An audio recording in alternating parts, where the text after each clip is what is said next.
تو یہ جو پورا مقدمہ ہے نسیان کے متعلق، یہ ایک حقیقت ہے کہ علم بھول جاتا ہے. یہ کوئی ایسی چیز نہیں ہے کہ جسے آپ نے ایک دفعہ حاصل کر لیا پھر اس پر کوئی محنت نہیں کرنی پڑے گی اور یہ پھر آپ کے پاس ہمیشہ محفوظ رہے گا، بلکہ اس کو کوشش کے ساتھ اور محنت کے ساتھ اپنے پاس رکھنا پڑے گا، ورنہ یہ چلا جائے گا.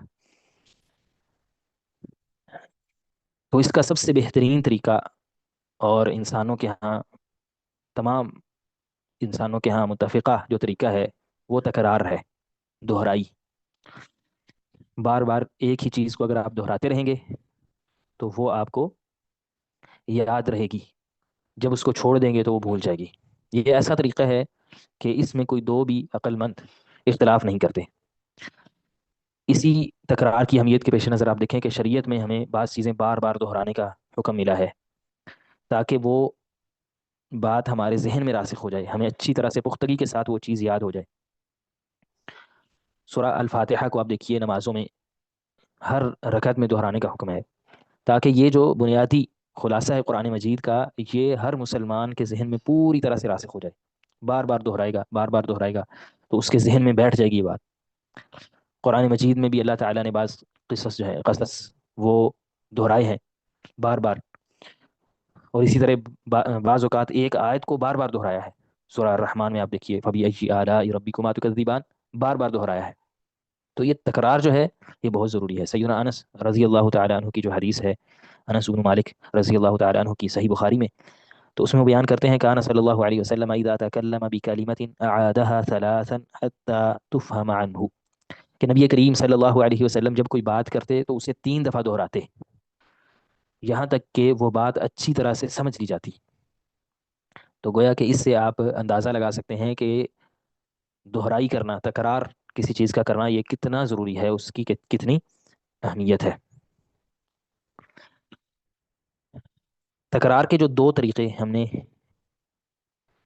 یہاں پر مختصر ان کے متعلق دیکھنا ہے، ان میں سے ایک مراجعہ ہے اور ایک مذاکرہ ہے. مراجعہ اصل میں ہوتا ہے جسے ہم دہرائی یا انگلش میں ریویژن کا نام دے دیتے ہیں، کہ کوئی انسان جو پڑھا ہے اس کو دہراتا رہے، جو یاد کرے اس کی دہرائی کرتا رہے.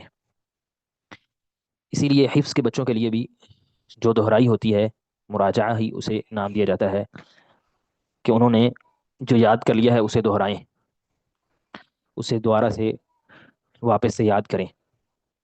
اور دوسرا مذاکرہ، یہ اصل میں دہرانے کے ہی معنی میں ہے، ذکر، یاد کرنا، دہرانا کسی چیز کو، جو ذہن سے نکل چکی چیز ہے اس کو دوبارہ سے ذہن میں لانا، اس معنی میں ہے.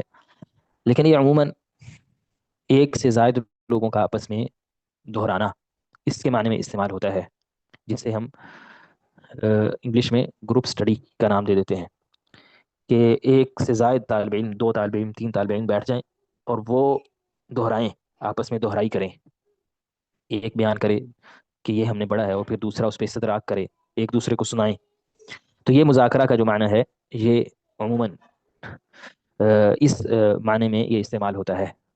اور محدثین کے ہاں تو بالخصوص یہ باقاعدہ جو مذاکرہ ہے، یہ ایک طریقہ کار ہے، شیخ کے ساتھ مذاکرہ یا اپنے زملاء کے ساتھ مذاکرہ. حدیث کا جو مذاکرہ ان کے ہاں رائج تھا، اور اس کے ذریعے سے وہ احادیث کو یاد کیا کرتے